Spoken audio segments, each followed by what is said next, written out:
So I want to make a unboxing / reveal video of my latest RC. This is going to be my 20th RC and my first proper kit. It's the Axial SCX10 2. So why is this my first kit? Mainly because most of the RCs I bought used.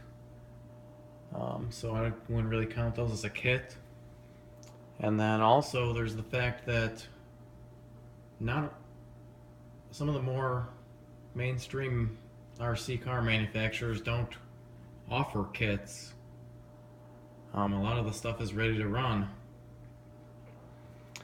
So that brings up the point, why go with the kit over the ready to run? Well, the kit is usually less expensive because it doesn't include any electronics.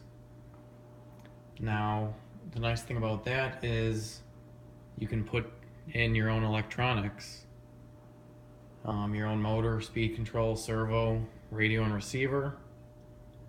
Now once you do buy all that, the kit can usually become more expensive than the ready to run, but you can choose your motor and speed control and make sure that you're using a nice high quality one. Not the ready to runs usually don't include the best electronics, as well as they usually include a radio more like this, which radios have gotten better now with all the 2.4, but it used to be the radios could be really junk.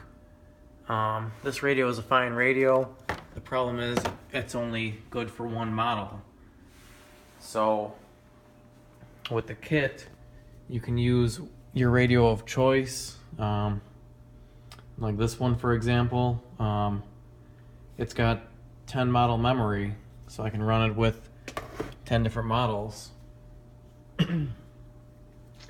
Another thing about the kit is a lot of times they'll give you some upgrade parts in the kit.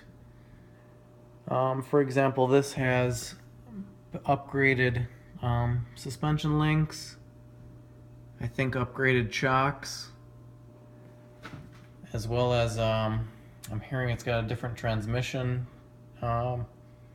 setup that's better with all metal gears. So anyway, let's open this thing up. Here's the body. It says it's modeled after a 2000 Cherokee, but really the 97 to 2001s were all identical, so calling this a 2000 body is sort of just saying whatever you want, because they were all identical. It looks pretty nice, pretty scale, fairly large really, but it looks pretty sweet. Let's pull out some of the tires. It's got the all-terrain KO2 tires by BF Goodrich. These look pretty flat on the sidewall right now, but looking at the rims, the rims are a bit narrower, so it should kind of compress them in. It's just the foam in them right now is pushing them out. So I believe on the rims they should look a bit better. Now, if a kit seems intimidating to you because you're either new to RCs or you're not that good at working on things, let me just say I don't think you should feel intimidated, because they come with nice instructions and all the parts should be included. You shouldn't have to go searching. Like if you buy a used car, you might not be sure if all the parts are there or not. So we got a bunch of bags of parts. This is suspension and axles, it looks like. And these Axial kits, they are a true kit. Nothing is pre-assembled at all. Everything is still on the plastic trees. And here's the frame and the instructions. Now I'm debating about, and of course the stickers.